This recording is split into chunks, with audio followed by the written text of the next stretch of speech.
रेगिस्तान में रहने वाले लोग स्थानीय समस्याओं का सामना कर रहे हैं। यहाँ के लोग बसाव के मामले में देश के अन्य शहरों से सीधे जुड़े हुए हैं। और आप जानते हैं, जब आप थार में रहते हैं तो आपको कच्चे आम की तरह खट्टे मीठे अनुभवों का सामना करना पड़ता है।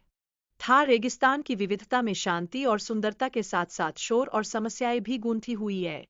यह राजस्थान की पहचान बन चुका है, जैसे कॉलेज के 4 साल एक अच्छे शैक्षणिक रिजल्ट से पहले की एक मजेदार यात्रा होती है। राजस्थान के गांवों और शहरों में जीवन की चुनौतियां और संभावनाएं आपस में मिलकर चलती है। लोग यहाँ की संस्कृति और परंपराओं का हिस्सा है, जैसे कि लोग अपने पुराने कपड़ों के साथ जिंदगी बिताते हैं और वो कभी-कभी उन कपड़ों को अपनी डिग्री से ज्यादा महत्वपूर्ण मानते हैं। बीकानेर का इतिहास यह बताता है कि यह शहर पहले धार रेगिस्तान का हिस्सा था। यहाँ के लोग और संस्कृति समय के साथ बदलते गए हैं, जैसे कि हम सभी कॉलेज के पहले और आखिरी साल में बदलते हैं। साल के शुरू में हम बहुत ईमानदार होते हैं, लेकिन बाद में हम सिर्फ फर्जी हंसी में जीते हैं। शहर की पहचान को समझने के लिए यहाँ की संकरी गलियों में चलना आवश्यक है। ये गलियाँ शहर की असली रूह को दर्शाती है। जैसे किसी कॉलेज की लाइब्रेरी में चलना, जहाँ आपको ज्ञान की ऊर्जा के साथ साथ कुछ पुराने दोस्तों की भी याद आ जाती है। यहाँ 300 साल पुरानी भव्य हवेलियाँ हैं, जिनमें से अधिकांश वीरान पड़ी है।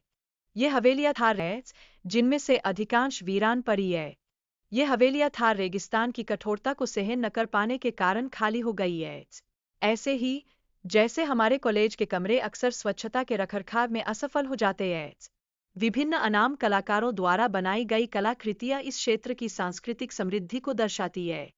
यहाँ की पेंटिंग का रंग बिरंगा इतिहास है, जैसे कॉलेज के वाद विवाद प्रतियोगिताओं में कुछ छात्रों का रंगीन तर्क होना।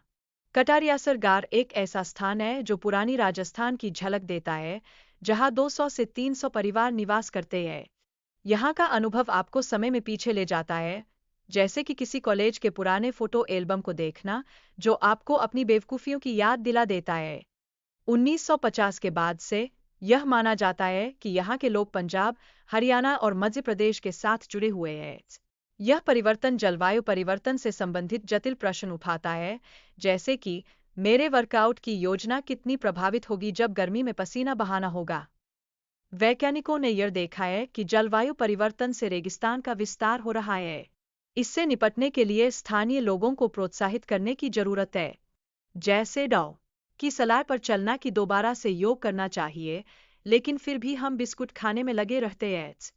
थार रेगिस्तान के किसान अपने क्षेत्र में पर्यावरण को सुधारने के लिए महत्वपूर्ण भूमिका निभा रहे हैं। वे अपने प्रयासों से रेगिस्तान के प्रभाव को कम करने में लगे हैं। जैसे हम कॉलेज के प्रोजेक्ट्स में कुछ कमियां निकालने का प्रयास करते हैं, ताकि हमारे काम को सजाना आसान हो। अगले एपिसोड में हम थार रेगिस्तान में हो रहे संघर्ष और वहां की जीविका के लिए लड़ाई के बारे में जानेंगे। यह जानना महत्वपूर्ण है कि क्या यह खतरा स्थानीय है, जैसे कि हमारा कॉलेज का ग्रुप प्रोजेक्ट खराब होने का खतरा हमेशा बना रहता है।